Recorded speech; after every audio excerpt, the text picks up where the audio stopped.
someone wears is integral to how we perceive them and also the world they live in. The nominees tonight are experts in the art of painting a picture through clothing. Let's take a look at some examples of their work.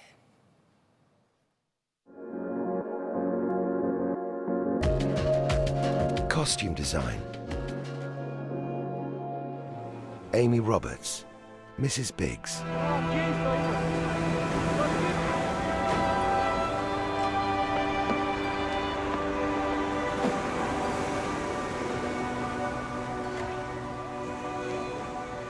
So what do you think? It's brilliant. What about you, Twiz? Do you think you could live here? If they were with us, I could. Odile Dix-Moreau, Richard II, the Hollow Crown. But basely led by flatterers. And what they will inform merely in hate against any of us all, that will the king severely prosecute against us, our lives, our children, and our heirs. The commons hath he pilled with grievous taxes and quite lost their hearts. The nobles hath he fined for ancient quarrels and quite lost their hearts. Lorna Marie Mugan, Ripper Street. Sweet Jesus. You cannot simply intrude here any time of your choosing. That this house thrives and that your girls are not walking the streets this night is at my whim and indulgence, madam. Don't forget that. Where is he? What do I care? It's not as if he ever pays. First door on the left. Jackson! Jackson! What? He's taking me for the night. Jackson! Sheena Napier, Parade's End.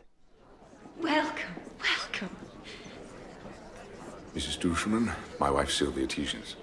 A pleasure, an absolute pleasure. And Vinny, of course, you know. Sylvia.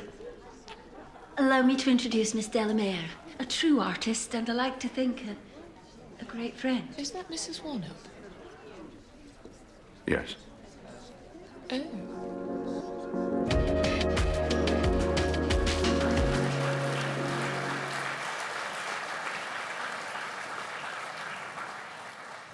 And the BAFTA goes to Sheena Napier for Parade's End.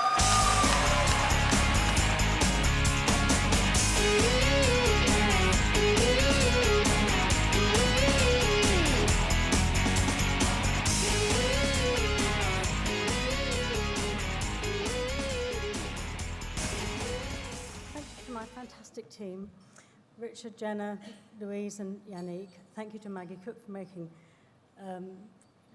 Rebecca's costumes, and thank you, Cosbrook, for your support. Thank you very much. Congratulations. Thank you very much. What does this mean to you? A huge amount, actually. I'm really proud of the Parade's End altogether. I think it was a fantastic series, and I'm really proud to have worked on it. Yeah. And it's great. It's fantastic. You have to admit, I mean, watching that programme, the costumes are amazing. Well, thank you. Yeah. Had quite a lot of help, I have to say. Wonderful. Had a fantastic team, and really good support from everybody. So, yeah, it was great. And you had an amazing cast to dress really as well. Really fantastic cast to dress. I mean, Rebecca just looks wonderful in whatever you put her in. So we're quite lucky there too, I have to say. But, yeah. And we've got one of your dresses here. How long would it have taken to kind of get all this look together? Well, this was actually based on an original dress, so we could look at how that was made, and there are quite interesting things, like where these are. There are weights inside there to hold them out, which we would never have known had we not. Oh yeah. You could just feel So we'd never have known had we not found an original to copy.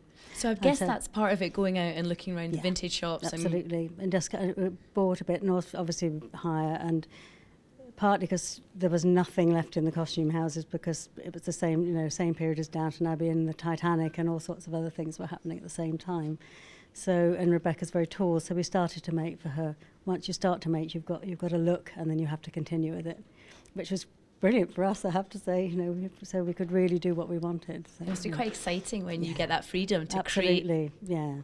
Really, and is it easier to create, I don't know if it's easier, is it more exciting to create for girls rather than the boys? Not necessarily. I mean, this is a really nice period for men as well, I think. But given that, there are kind of uniforms, I mean, not just uniforms in the trenches, but there's also, the uniform of, going into the city, working in the city, the evening, which is quite, it looks really good, but it's also quite dull for men in a funny sort of way. So, have more fun with the women, I suppose.